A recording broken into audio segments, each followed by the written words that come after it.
All right. So the next thing on your list of living costs was mobile phone plan, and this is quite an important one as well. Yeah. Oh, that one's fun as well. So I think that there's been a lot of services popping up for making our life as expats easier in Germany. However, everything that has to do with mobile phone contracts and internet, there has not been really a revolution. I think it's because also how the industry works, right? It's a Yeah. very also very bureaucratic, very old school kind of industry. So we have pretty much the bigger players, which they always are similar in prices and Yeah. offerings. So you could either go with a prepaid card or with a mobile contract. To be honest, when I first got to Europe in general, I went with a mobile contract. I didn't think about it. I just did it. I moved to Germany. I also got a mobile contract, so I pay every month for that. However, we needed to set up the phone for Yvonne, because she left work, and she switched jobs, and then she had to give her phone back, and then she didn't have a mobile contract. And we looked into prepaid cards, and then they're so much cheaper with so much gigabytes in it. And then I'm like, why am I paying for a mobile contract? Like, yeah. I think for a lot of people, the prepaid option is actually a good option, because it's a good know option. you know what you're paying, and it's generally cheaper than the postpaid plans. Yeah. So I pay a month 28 euros roughly for, and I believe now, because I've been with Vodafone as the provider that I have, I've been there since the beginning. Yeah. And actually once I threatened to leave, and they're like, what do you want? And I'm like, well, I want a cheaper contract. Sure, you'll have discounts. Yeah. So I think because I have discounts, and I don't know, they've adjusted my price and increased my gigabytes. So I pay 28 euros for, I think it's 10 gigabytes a month or something like this. Which is more than enough. I'll tell you what you said. It was, one moment. You are paying... I pay 20 euros for 18 gigabytes a month. 18 is what I got. Yeah, because I got the 10 extra. 18 gigabytes a month. That is really 20 euros for 18 gigabytes is really good. That's not going to be the norm that especially new expats are going to be looking at. You generally, I think for a decent gigabytes per month, postpaid, you're going to be looking at something like 30 to 40 euros. Yeah, definitely. And in fact, as you said in your article, the average is going to be between 40 and 70 euros, depending on what kind of data you're getting a month. For me, for example, I would burn through anything less than 10 gigabytes before the month is up. So I need... Oh, wow. Okay. So you need a lot of gigabytes, right? I do. And I think I've also got something similar to 15 or 18 gigabytes for exactly the same reason you do. I've been here for a longer time. I've been with one provider, and I also was thinking of canceling it. And they also offered me like whatever to stay. Like they gave me extra data, which was a really good deal.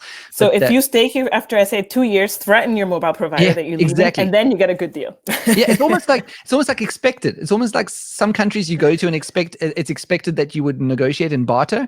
In Germany, it's expected on a mobile contract that you will tell them at some point that you're leaving them, and they will give you some kind of deal to stay. So just do that. That's an insider tip, folks. Insider tip right there. Yeah. Another thing that I can say that worked out well for me is in the beginning, I was paying a contract. So the way that they structure some contracts is that you pay for your phone as well. So you get the latest iPhone or the latest Samsung or whatever. Then you pay more a month than you would have, because you're paying off over 2 years that phone. Yes. And then after 2 years, it's paid off. But you would still, your contract stays the same. I think you can change maybe to a lesser a contract if you wanted that, but with many providers. But generally, then you get a new phone, and then so it carries on. So every 2 years, you're getting a new phone. Yeah. And what I did was I restructured a few years ago, about 6 years ago. I said, no, I don't. I will buy the phone separately, and I will just pay for the contract, which was a great thing that I did, because then I kept my phone for 4 years, or I used it for 4 years. And the phone can keep going for these days. The phones are pretty good after 4 years still, when it comes to things like memory and handling websites and everything that you do like that. The only thing is, after 4 years, the reason I changed my phone was then the battery life was pretty much gone. Dead. So Yeah. yeah, so then it's time to change. But generally, I think that's a better way of doing it, because then you pay once for a phone, you can keep it for as long as you want, and your contract is separate to that. Yeah, I agree. So my 28 euros that I pay for the mobile contract is because I stopped paying for my phone as well. So I already pay for that. Otherwise, I think it's another 20 euros on top for the monthly payment for the new phone. So that would easily be 48 euros. And funnily enough, some mobile providers, if you don't tell them that you're done paying your phone, they will keep on charging until you realize that you're actually overpaying for the contract that you already change. paid. Yeah, exactly. You Contract have to actually be very aware. Yeah. And that's a very good tip. So after your 2-year period is up, go and either get a new phone or see what your options are for staying, because like you said, that auto renews it at a certain point, and then you're stuck with that that new cost. Yeah. Sneaky. Germany. Sneaky, I'm telling you, yeah. Okay, so that's the mobile phone plan, and all of this, as I said, is in Jen's article as well. She's covered a lot of these points, so you can go and check that out. Then the other thing that you're going to have to consider is transportation. So definitely, yeah, and obviously the most common is probably public transportation for most people. Yeah, so public transportation in Germany is really good. Yeah. The Germans love to complain about the public transportation because they say it's not as good as the Swiss, for example. However, if you compare it to the Guatemalan one, which is almost non-existent, it's pretty awesome. And South Africa, also non-existent. Awesome here in Germany. It's pretty awesome, right? So you have everything from trams, trains, what I mean, like regional trains, also from city to city trains. Well, I think that would be a regional train right there, right? To buses, and even in Hamburg, right, you have ferries that can also take you to places. So it's pretty good. So currently we pay for a one-way ticket, €2.90 in Dusseldorf, to go in a certain zone, and I think that's valid for 1.5 hours. However, if I understand it correctly, you can only buy it once. So if you go one way, right, and it takes you 20 minutes to get there, you still need to buy another one to come back, because that ticket was just valid for that one way. That's usually it. That's my experience as well. I think most cities like that. Yeah. However, the transportation company usually has like deals, right? Like you can either get like a tenner ticket, or there's even like in Dusseldorf we have a happy hour that you can, after 6 p.m. you pay, I think, €4, and then you have from 6 p.m. till 6 a.m. the next day. So that's pretty cool. And with that train, sorry. No, go ahead. Oh, and with that ticket, you can take anything, right? You can do a combination of train, tram, sometimes even, with that ticket, let's edit that part. With that ticket, you can take a combination of bus and tram, sometimes even regional train if it's like the distance is not so far. So so that's public transportation, and it's, as you said, it's a very good option all over Germany, wherever you are, except for where I am. I'm living out rurally in a village, and there's no train station. You don't even have a bus? We have buses. We theoretically have buses. I very seldom see buses driving. We have bus stops. I've seen bus stops, but not actually. I think I've seen one mythical bus stopping at a bus stop here in our village once. Wow. So, okay. So definitely for you, a car makes more sense, I guess. We have to. Unfortunately, we have to have a car. It just doesn't work otherwise. Makes sense, But that's also one of the things about where you choose to live. Like if you're out rurally, you're probably gonna need a car. Yeah, definitely. And cars are expensive. I can tell you that they're expensive things, because you've got maintenance costs regularly. You've got to get them. Unlike in South Africa, where you can drive a car until it's pretty much dead. No, here you have to pass the tooth, right? Which is the tooth. Yeah. And that also costs some money, and you got regular services. So having a car is a lot of money. Plus the insurance, obviously. And plus the insurance, which is something we're going to get to very soon. We're going to talk about insurances. But then there's other options that you mentioned, like renting a car for a weekend. That's something you guys do, right? Yeah, so for us, it didn't make sense number-wise to have a car, because we live in a city that I mentioned. We use a bike, or we walk, or in some rare cases, we use public transportation. So to have a car for us would be like to have the car parked from Monday to Friday, and maybe only use it for the weekends. So we ran some numbers, and then renting a car is a lot cheaper. We have Europe Car. They have some deals for the weekend, so you can pick it up on Friday and return it on Monday, and it's for €50. Yeah. So that's pretty sweet. Yeah, that's cool, and I know a lot of people who do that, and it makes a lot of sense because then you have that flexibility of a car, but you're not paying huge amounts for it.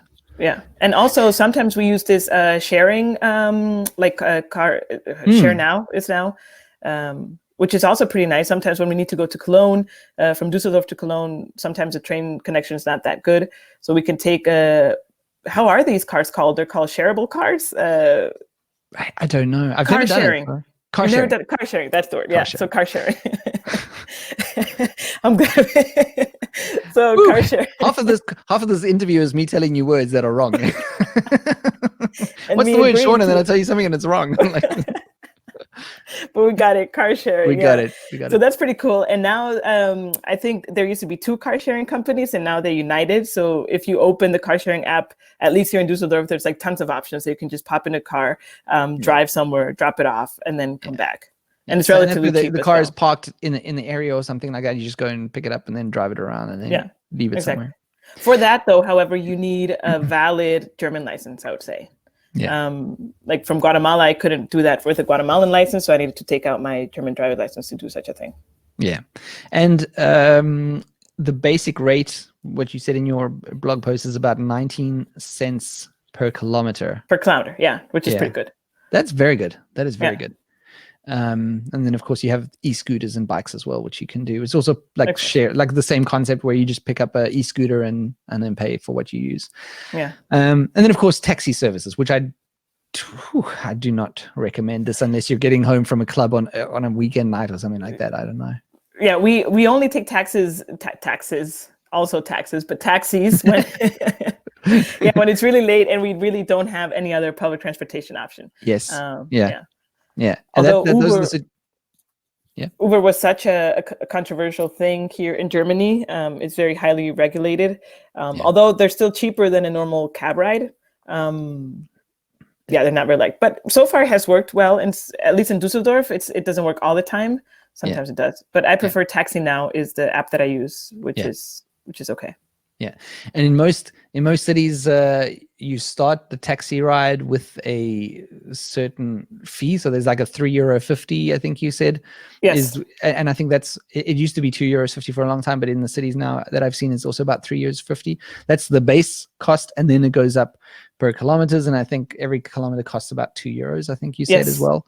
That's correct. So it can work out to be pretty expensive, especially if you're going like 10 kilometers, then you can easily end up with over €20 if depending on how far you're going. So it's useful, but it's expensive.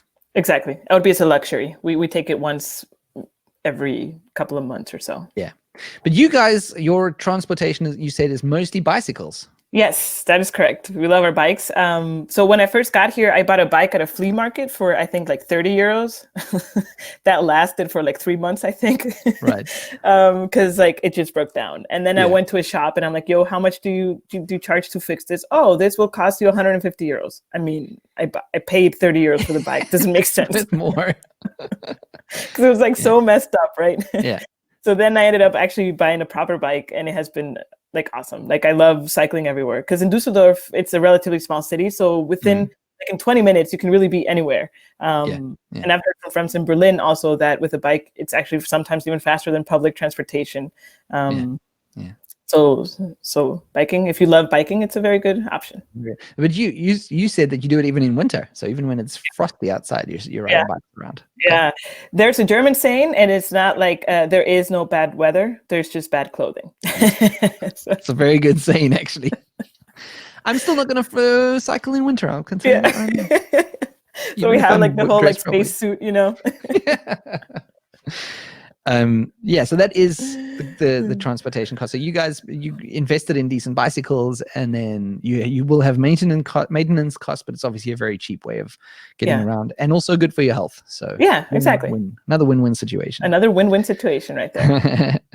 So the next thing that on your list is food costs. Yes. So we're talking about things. So tell me a bit about the supermarket situation in Germany. Yeah.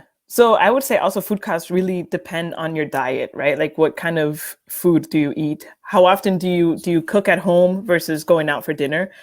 These are all factors that are going to affect the cost. So Yeah. we love shopping at Aldi. Aldi is, I would say, a relatively cheap supermarket with very high quality standards, in my opinion. Yeah. So we roughly, for both of us, we spend, I think I mentioned 600 euros a month on groceries. And we pretty much cook breakfast, lunch, and dinner at home. We rarely eat out, because not because we can't or we don't like it. It's just we enjoy cooking at home. Hold on. No, I put groceries 400 euros. Sorry, we can correct 400 that. euros. Okay. 400 euros for both of us. Yeah. We have a relatively easy diet. We don't do anything fancy. We don't eat a lot of meat. We eat a lot of vegetables. We're not vegetarians, but the most meat that we eat is chicken and sometimes fish. And for that. However, there are supermarkets like Edeka, which I would say are like the most expensive ones in Germany. This is a bit more of a luxurious kind of supermarket. It is, yeah. And you have the super cheap option like Netto, for example, which there you can really find very cheap alternatives to stuff. Exactly. Yeah. And of course, the other option is something that you said you don't do too often is eating out as well. So, and that again depends on the city that you're in, because if you're in a bigger city, you can pay a lot more for a decent meal. That is true. However, in Berlin, I think it's still relatively cheap to go out. I would say it could be even cheaper to go out for dinner in Berlin than it can be in Düsseldorf, for example. Right. Even though rent prices are higher in Berlin. Okay. But food has remained relatively cheap in Berlin still. I guess there's lots of competition. Yeah, definitely. And tons of places, right? And tons of places, here in Düsseldorf, for example, I would say when we go out for dinner, I would say if you have like an appetizer, a main dish, and let's say 2 beers or 2 drinks, you're looking at paying 30 euros or 35 euros per person. Yeah. I think that's in Nuremberg, I can say as well. That's where I go out the most if I'm going out to eat, and it's about the same. Yeah. Yeah. I think the rest of the cities are pretty standard in going out for dinner. I think in big cities. How about in your village? Do you have a restaurant there? We do. We have one burger place, which I'm very excited about, because it's not a given in these little villages. And it's a very, very good burger place, and they have all kinds of food. But then there's 2 breweries in this little village, and they're competing breweries. So it's quite amazing. Okay. It's a small village, and then there's 2 breweries, and they both serve traditional German food, obviously. So our options are fairly limited when it comes to here. We have this American diner type place, and then there's 2 breweries, and then in the neighboring village there's an Italian place, and so on. So there's options around here, but it's not like there is in the city, and it's generally cheaper. Everything is that's one thing I will say about living rurally, is everything is generally cheaper. From Definitely. Rent is very good rurally, but then you've got other higher transport costs.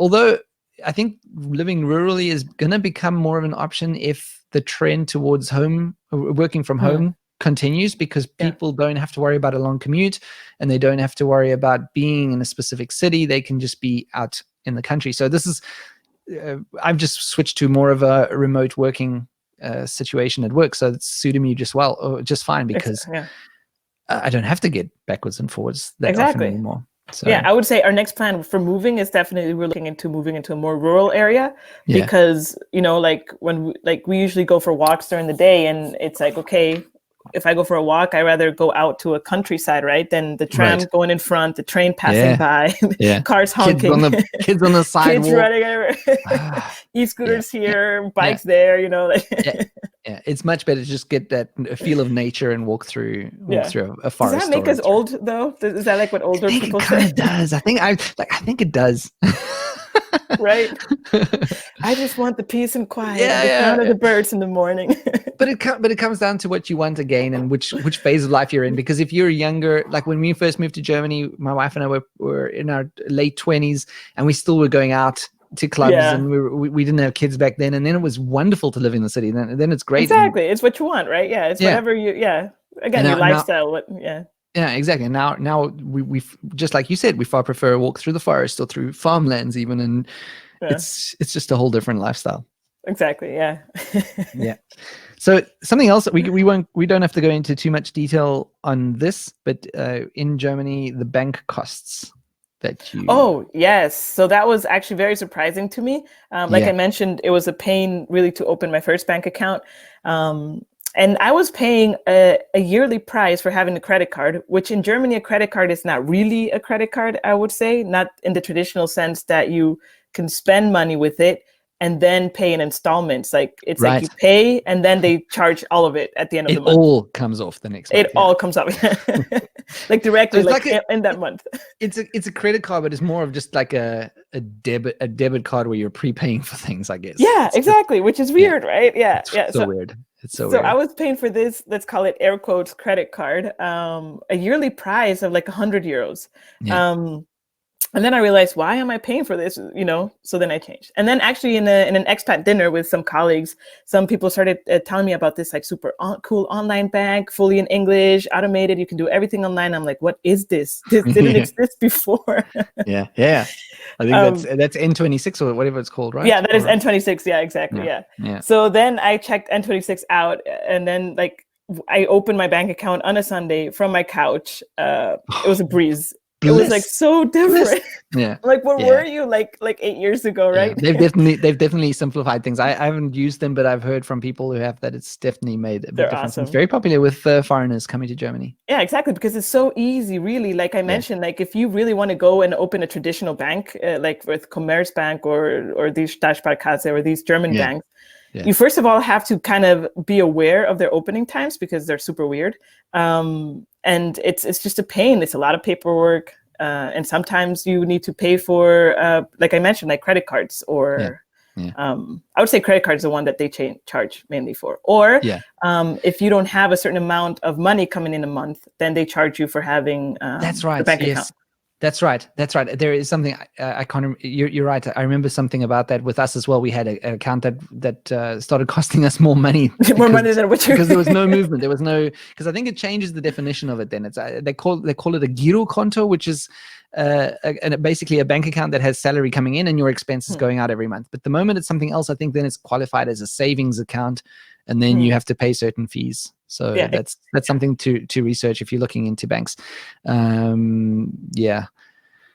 And I think, you said you used to pay 25 euros, but then you canceled that. Yeah, I was 25. I exaggerated, and the 100 euros, it was just in my mind. That's how traumatic it was. Oh, I was so traumatized. It was 100 euros. No, it was, according to at least according to your article, it was 25 my euros. article is the truth. Like I said, I mentioned it's funny that we're talking about cost of living because I'm terrible with numbers, but what is in the article that I really did research and like looked at my bank, I really like wrote the truth there. Yeah. And I'll edit according to the article. To the card. Okay, cool. Thank you. All right, so that's bank costs. The next is something that was also surprising to me when we moved here was the German taxes that you have to pay, because it's Germany taxes you a lot. Yes, but then again, the counter argument is like, but don't they give you a lot? Yeah, you get a lot for that. Like you can actually see where those taxes are going, basically. Yeah, so pretty much you can pay taxes between 14% till 42% of your income.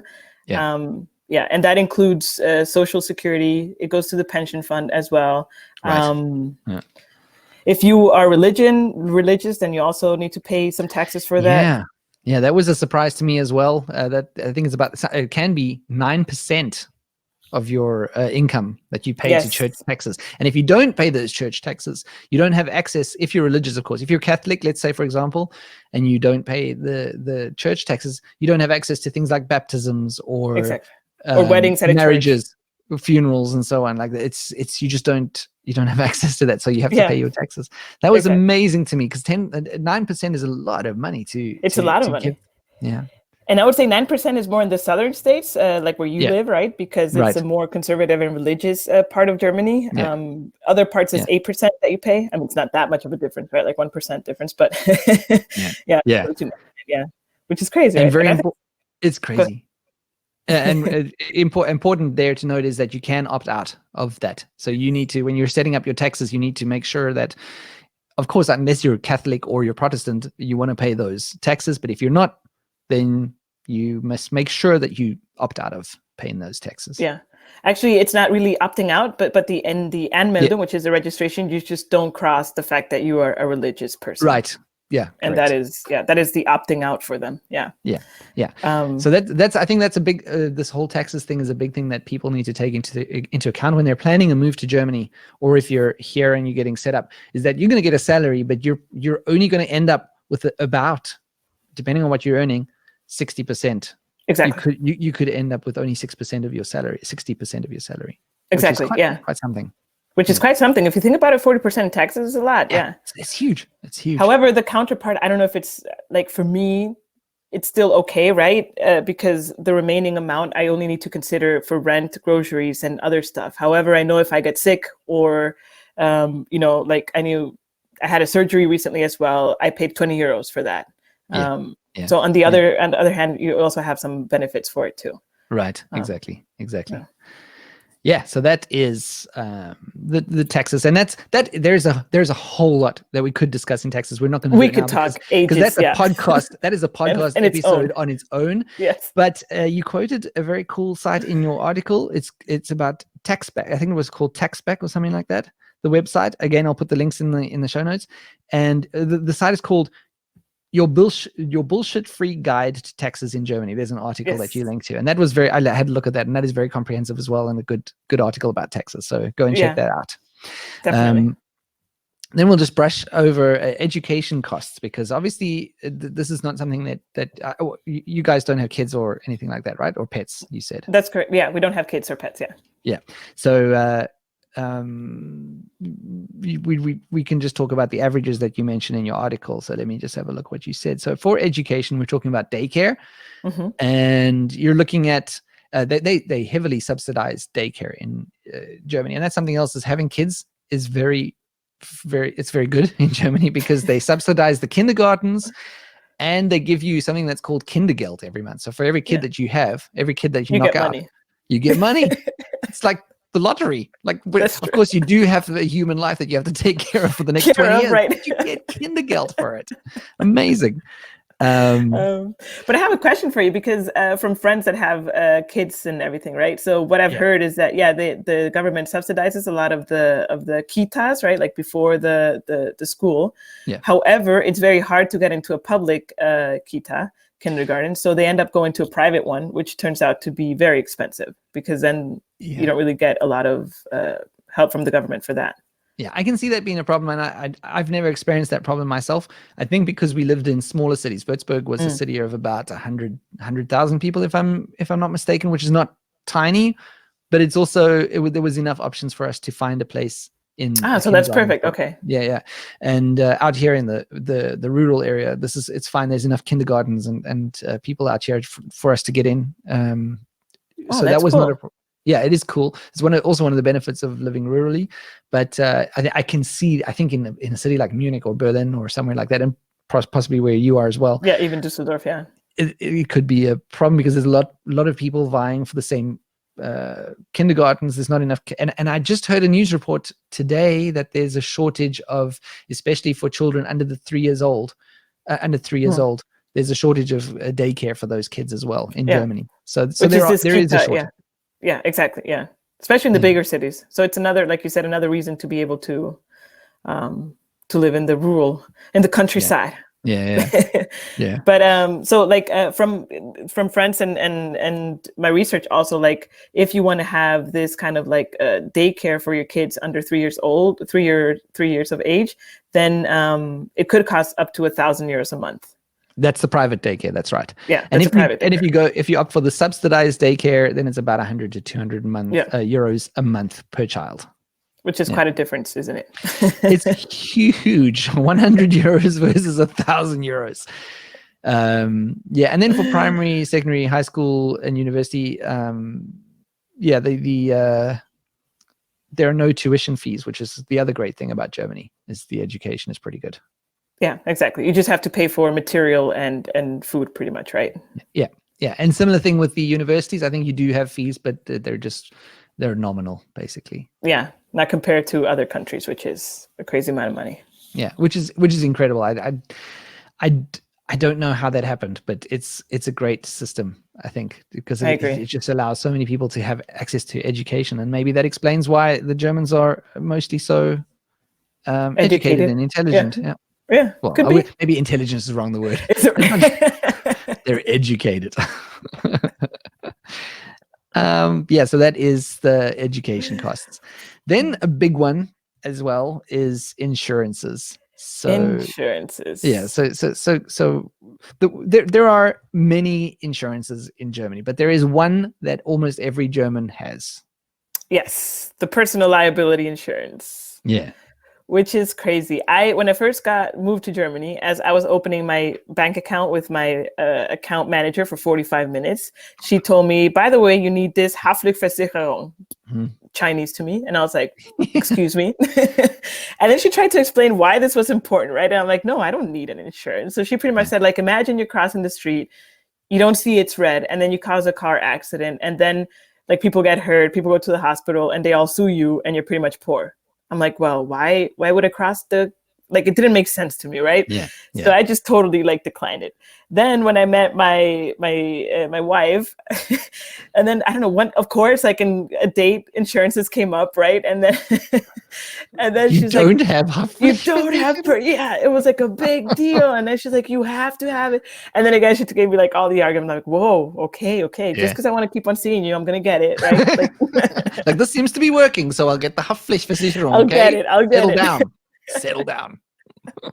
And then I realized, dude, actually, it's super important, because if almost every German has it, then everyone thinks like, right, they have the ability to sue you. And if you don't have like this protection, you're pretty much screwed financially, right? Unless you're like a millionaire and you don't care, obviously.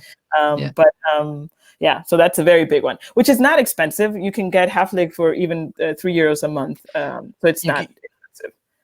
Yeah, you can get pretty good coverage for, like you said, for a very little amount of money, but you have to have it, because as you said, everyone assumes that if you do it, like if you just, I think you also had the story of you dropped a friend's phone, right? Yes, exactly. So pretty much like a month after I got the insurance, I was in a bar, and I wanted to like surprise a friend. I'm like, hey, how you doing? And then he had his brand new iPhone in his hand. It fell. It smashed against like the bar. Like, it was horrible. When he picked it up, like the whole screen was crashed and it couldn't turn on. It didn't work anymore. So you really out. Broke that thing. I broke that. I don't know. Like, it was just, and then I freaked out for like 5 minutes. I'm like, no, forget about it. I have an insurance now. You know what? My people will contact your people. Yeah.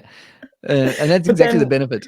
Yeah, but then Apple took care of replacing the phone, so unfortunately I didn't use my insurance, but I had contacted them and they had already sent me the paperwork that I just need to fill out, and it was easy.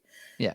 So it is, we also kind of questioned it when we first got to Germany, whether we should have Haftpflichtversicherung, but we soon realized when we spoke to just the few Germans that we knew that like you have to have it. So just go and get Haftpflichtversicherung. And like you said, it makes sense. If you cause an accident or if you do something stupid, you're covered. And especially if you've got kids, they do stupid things. Exactly. And then you're covered. The smartest. And then you're covered. Yeah, that's very important.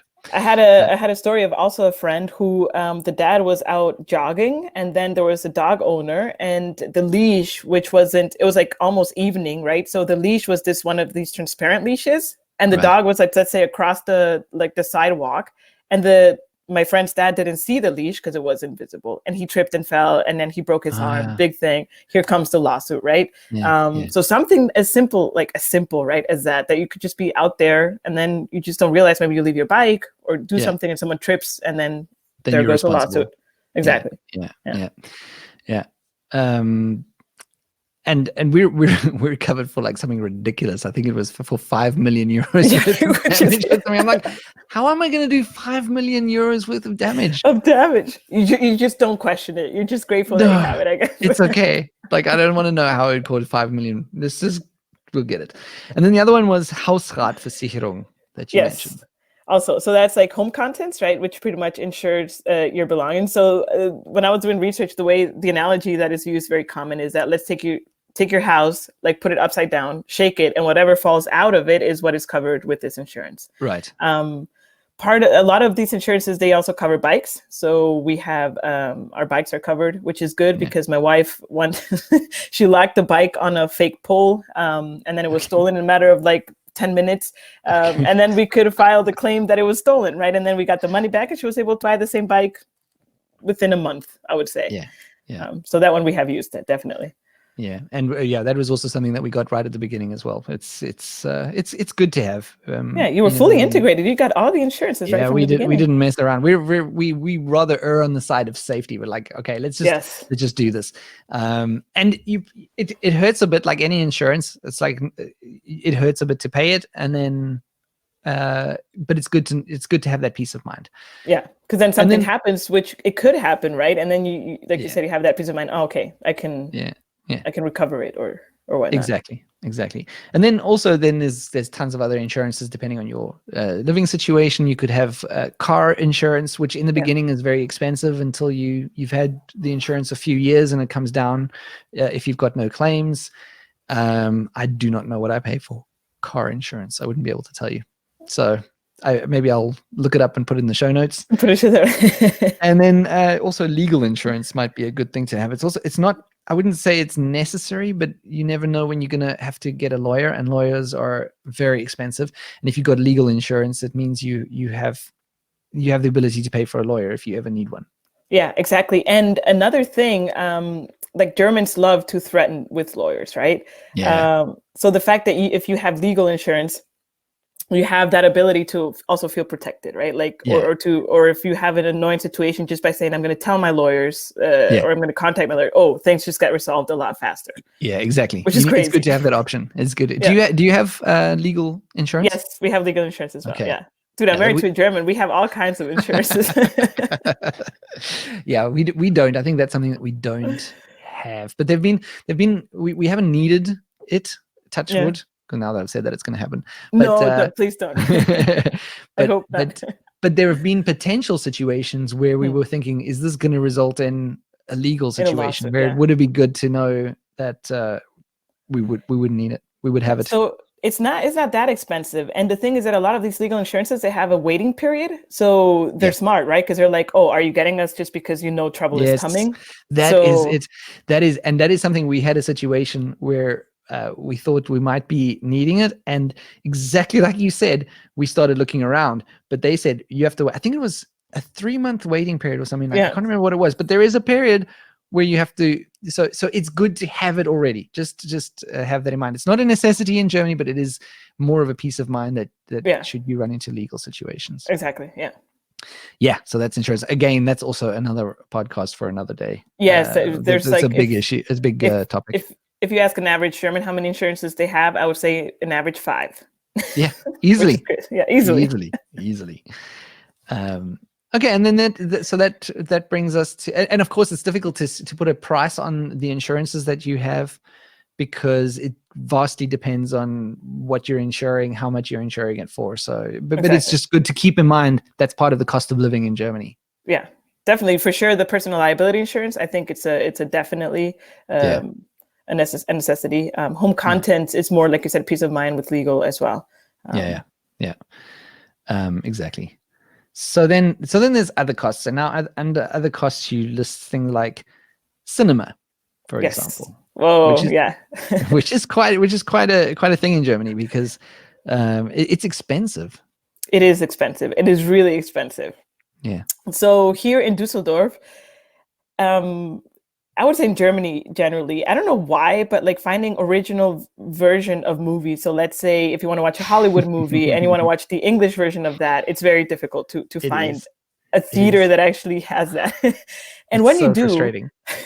And when you do at least in Dusseldorf, when these theaters had this like kind of like Hollywood movie, you would pay for 3D entrance because they would only put it in 3D. So that's like 15 euros just to go watch a movie. And if it's crappy, then that's it. You just spend 15 euros for spending 2 hours of your life in a crappy. And what is super annoying is that like animated movies, right? Like for kids generally, you're not going to find them in original version in Germany because they're targeted for kids, and so they're 100% of the time just in German. Which is weird. It is weird. It is weird, and it depends where you are. Like in Nuremberg, which is also the closest city that I have to watch movies, they have a cinema that shows English movies, but they come it's not that many cinemas dedicated to it. Like how can you call them? Separate kinos or kini, whatever you call them. I know. Yeah, like so they rooms. have rooms. Yeah, Yeah. they have multiple rooms where you can watch a movie. And there's only 1 or 2 that are dedicated. And if it's an IMAX, then there's one 3D theater that's running the original film. So they come on. You have a limited time to see that movie before it disappears, and the next English movie is being shown. And then sometimes you end up having to watch it at like 10:30 at night or something like that, starting the movie because they're running them so late because they're in English. It's like, it's so frustrating. I used to love cinema so much, and I've just given up on it since. Yeah, me too. Me too. I'm on that same boat. Yeah. And what is also super funny is that even when you show up to an original version movie, it could be only you and your friends or the people that you're going with in the cinema, because it's like empty, right? Like that's what I mean. It could explain, because there's not so much, like, it's not like the whole cinema gets filled. Yeah, exactly. Yeah. So watching movies in the original language is definitely a challenge. Yeah, that's right. And it's expensive. It can cost you, I think, if you look at the entire evening with getting popcorn and drinks and so on, you can easily look at about 20 to 30 euros per person for the night. Easily. Usually more. Yeah. Yeah, I agree. Yeah. And then you mentioned gym membership. Yes.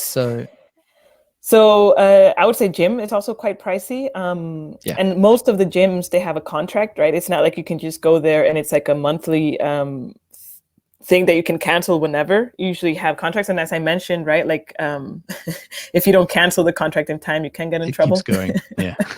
So the cheapest gym that I found was 15 euros a month. However, you need to pay all, like, for the whole year. So it's 15 euros a month, but they charge the whole year in advance. So it's not like, because they know what we're gonna do. They know that we're gonna be amazing in the first few weeks of the new year, and then you're not gonna go, right? Yeah. So usually it's an annual membership, and then it automatically renews after that year. Exactly. There is a cool concept that again just popped up a few years ago called urban sports. Which is really cool because it works for all of Germany. And you have, let's say, like this membership, and they have collaborations with multiple gyms and swimming pool areas and climbing halls and all these places. And I think the cheapest option, let me check here super quick. I don't remember. I think, the cheapest option is 29 euros a month, and you have access to I think once a week you can go to one of these places. And the cool thing is that it's like all around Germany. So if you have it in Düsseldorf, and if I would travel to Berlin, I could go there, or Nuremberg, I could go there. And this one, depending, because they have different packages, and depending on the package, you could cancel monthly if you want. Okay. So that's pretty cool. But that's like brand new. I think it started like 2 years ago or something. But generally, gym is quite expensive. I have friends that have paid like 50 euros or 60 euros a month for the gym. Right. Yeah, that it can get pretty expensive. Definitely. Yeah. And then something else that you mentioned, kind of a necessity depending on your hair situation. I don't have that problem. You don't have that problem, right? No, I just do it at home. I just like shave it off at home. But getting a haircut in Germany is something that you're gonna need to factor into your costs.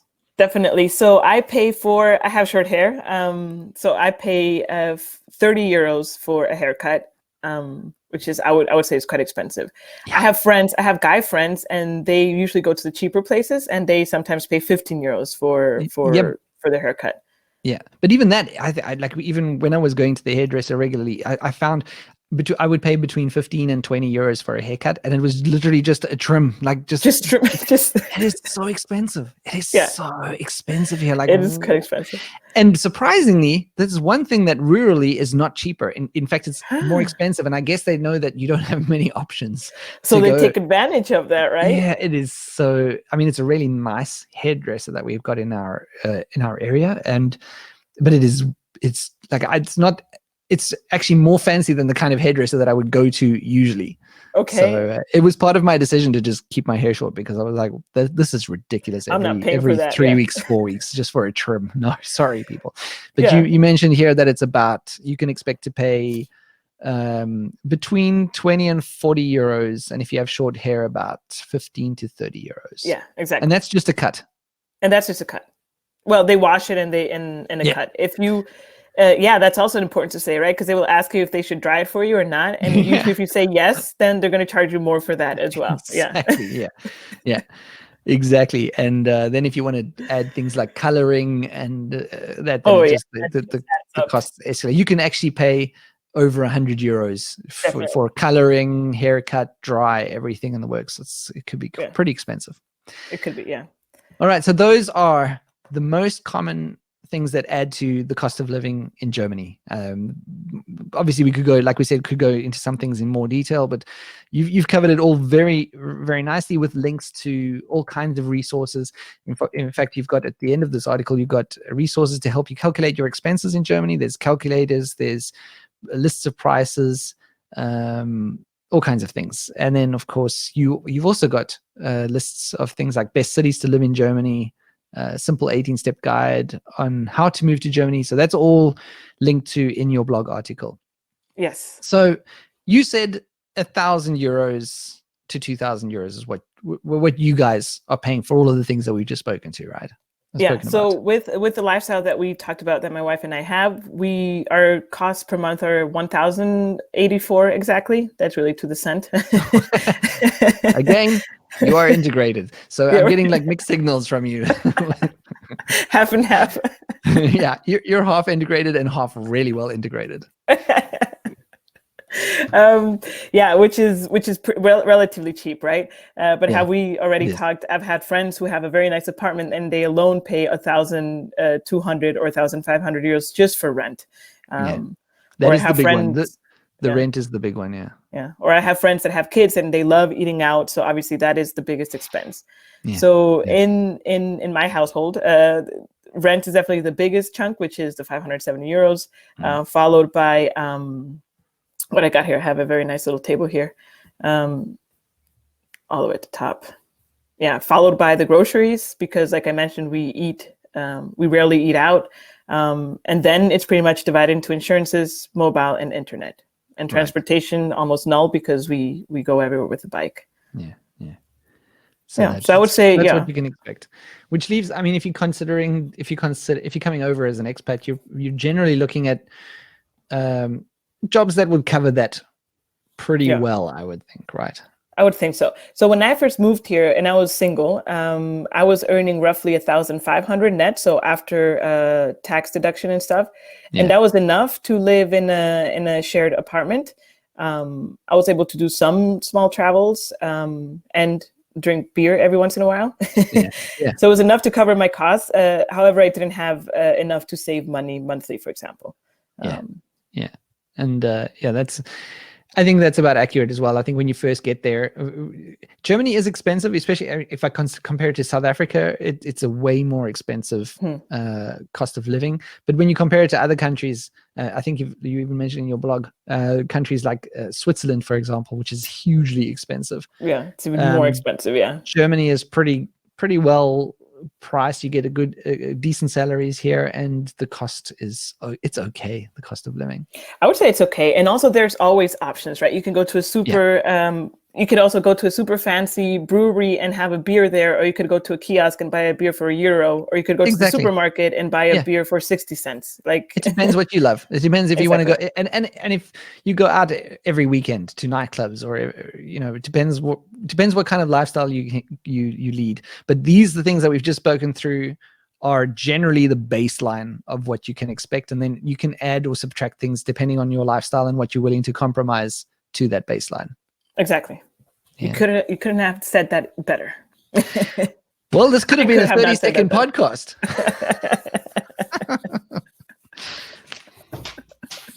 That was it. That's it. We're done. We're out.